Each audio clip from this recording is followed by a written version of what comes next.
You are down to speak now, Councillor Walker. The floor is yours. Right. I'm going to urge the committee members and certainly council to defer this so that staff can hold real public meetings where there's a presentation made and they're opened up to questions. I was outside of Moore Park and Rosedale. I used to represent them quite a long time ago, but I didn't get any notice. Now, I did read about it in the paper at either the end of last year or the beginning of this year. But I don't think that's the way to be conducting public policy, most particularly around one of the major north-south arterial roads in the city of Toronto. The volume on this street is 28,000, reducing its capacity by a third in rush hour, because in my opinion, it'll be a third. I've traveled down the two lanes in the non-rush hour period coming down to events in the evening southbound. Well, it backs up to Branksome Hall at Elm, and then it's stop and go all the way down until you get down towards Dundas and below there. It's because it's just so jammed up and people trying to make the rights, but also trying to make the lefts where you're permitted to make them going southbound. And I'm just telling you, from practical experience of using the street over many decades, with this light system in place, I have seen the occasional car get in the wrong lane, but it's the occasional car. We just can't be making these kinds of major alterations, and the way that a street behaves that moves 28,000 vehicles with this inadequate consultation process, because it was a study, a feasibility study, public consultation, but it wasn't a public meeting, and that was way back in '05.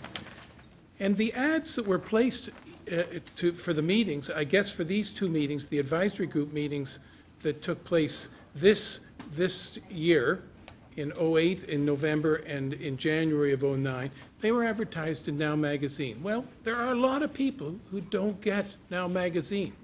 And it should have been advertised in one of the three major papers, which it normally is, whether it's the Sun or the Globe or the Star. And I appreciate that. I know you hold your nose at that one. But the point is, is that we need to build for the future of this street on a proper foundation of public input, and that's real public consultation. I wish to hold at least one meeting in the area I represent, and I'll be putting out notices in all these streets adjacent to Mount Pleasant in the area that I represent north of Moore Park. But this effectively says approve this project by issuing a notice of study completion and then the 30 days.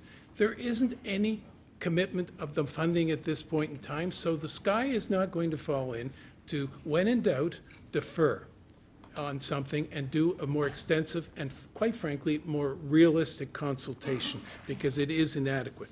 We are going to lose 122 parking spaces permanently. I heard several people, one of them was the gentleman, Mr. Humphreys, indicates about reintegrating the parking on the street. If we're going to make this, you know, I mean, there's an argument when you have a whole pile of residential on the street, and that's true, that you want to have some parking on the street.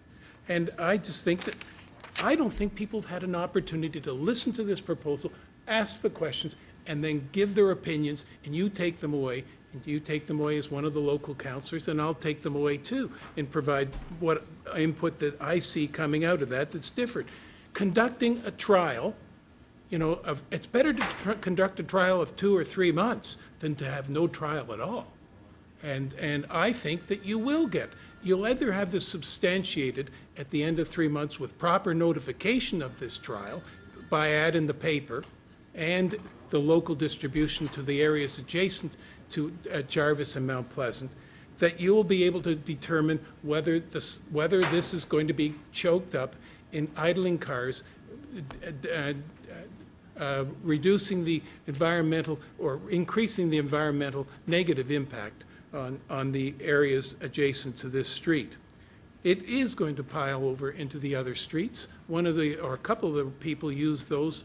Sherburne runs straight into Rosedale. It's a great bicycle route. It is a great bicycle route because coming down through Rosedale is residential. then on to Sherburne North, and then to Sherburne.